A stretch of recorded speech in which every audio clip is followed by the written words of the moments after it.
మీ పాత బంగారు నగల ఎక్స్చేంజ్ పై గ్రాముకు 150 రూపాయలు అదనంగా పొందండి. పాత నగకు మేము ఇచ్చే నగదు పోల్చి చూడండి. మార్కెట్లో కంటే లలితాలో అధిక నగదు పొందండి.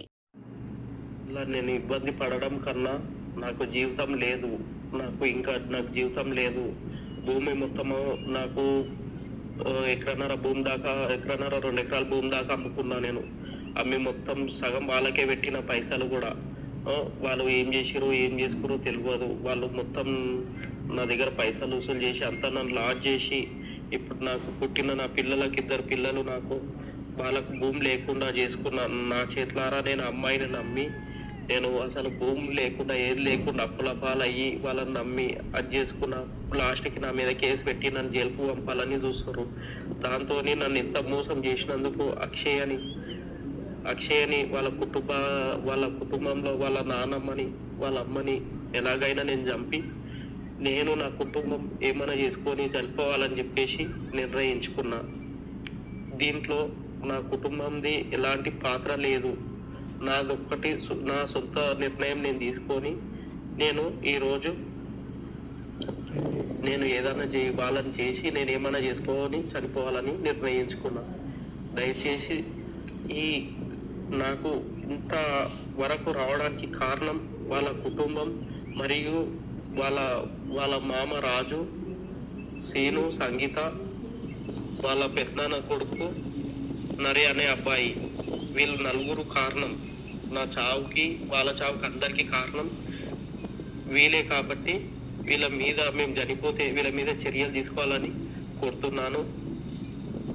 ఇంకోటి, ఒకవేళ నేను నా కుటుంబం చనిపోతే నాకు భూమి గుట్ట లేదు కాబట్టి ఎలాంటి నా తల్లిదండ్రులకు ఉన్న భూమిలో పెట్టొద్దని నన్ను మా కుటుంబం అందరు 4 అనాథల లాగా శ్మశాన వాటికల్లో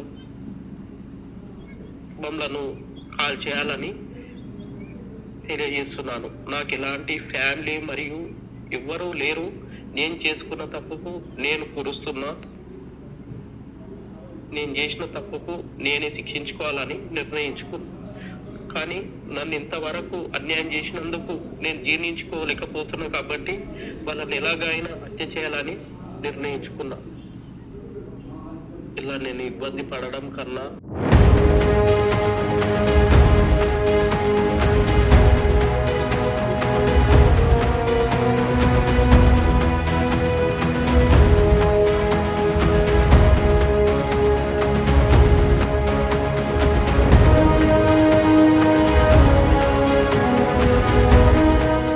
వెల్కమ్ టు ఐ డ్రీమ్.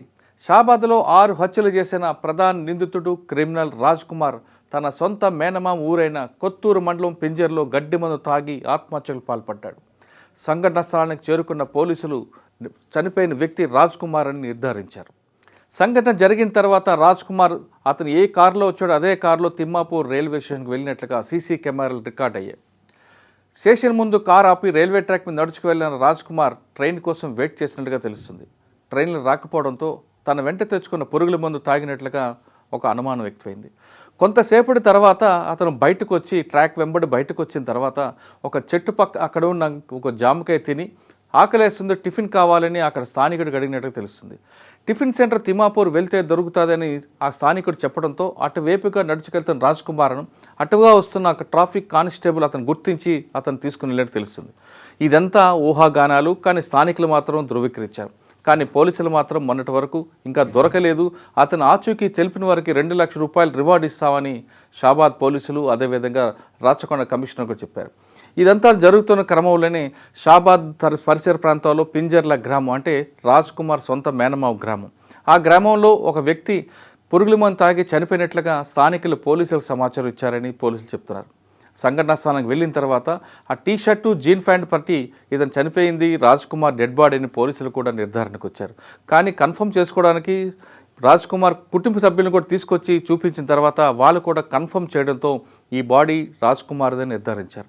కానీ సంఘటన స్థలంలో అక్కడ డెడ్ బాడీ పక్కన గడ్డిమామ తాగి మందు కూడా దొరకడంతో పురుగుల మందు తాగి ఆత్మహత్య చేసుకోవడాన్ని పోలీసులు నిర్ధారించారు. వెంటనే డెడ్ బాడీని అక్కడ ఉన్న హాస్పిటల్ తమను తరలించి పోస్ట్మార్టం చేయడానికి ఏర్పాట్లు చేస్తున్నారు. కానీ రాజ్ కుమార్ ముందే దొరికాడు, అతను ఎన్కౌంటర్ చేయాలని షాబాద్ వాసులు అందరూ డిమాండ్ చేస్తుంటే ఒకవైపు ఆత్మహత్యకు పాల్పడ్డాడని మనకి ఇప్పుడు పోలీసులు కన్ఫర్మ్ చేశారు. ఇదంతా ఒక ఎత్తు అయితే దీని వెనక మరో కథ ఉంది. ఆ కథ ఏంటి అనేది రాజ్ కుమార్ బతుకుంటేనే తెలిసి ఉంటుంది. అదే 20 లక్షల రూపాయలు. పోక్సో కేసు పెట్టకుండా బెయిల్ సెక్షన్ రావడానికి షాబాద్ పోలీసులతో 20 లక్షల రూపాయలు ఒక బేరసారాలు జరిగాయని స్థానికులు ఆరోపిస్తున్నారు.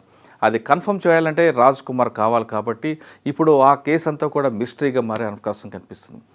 పోక్సో కేసులో వచ్చినప్పుడు అతనికి 7 సంవత్సరాల లోపు జైలు శిక్ష పడితే అతనికి 41 CRPC నోటీస్ ఇవ్వాలనేది చట్టం చెప్తుంది. అంతవరకు బాగానే ఉంది.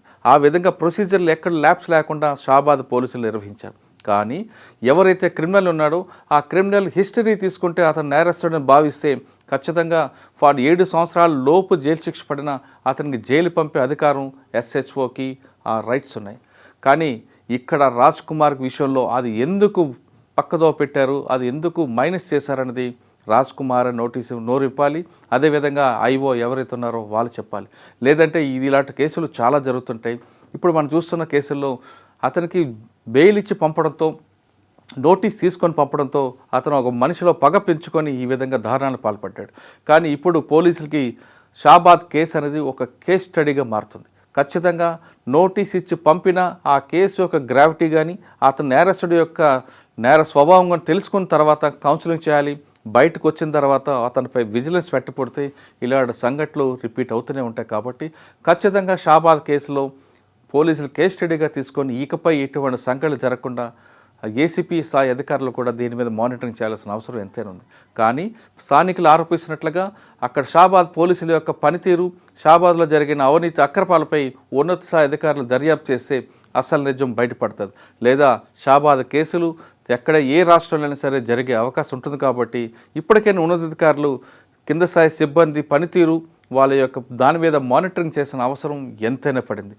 ఇదంతా జరిగి పక్కన పెడితే షాబాద్ ప్రజలు మాత్రం ఊపిరి పీల్చుకున్నారు.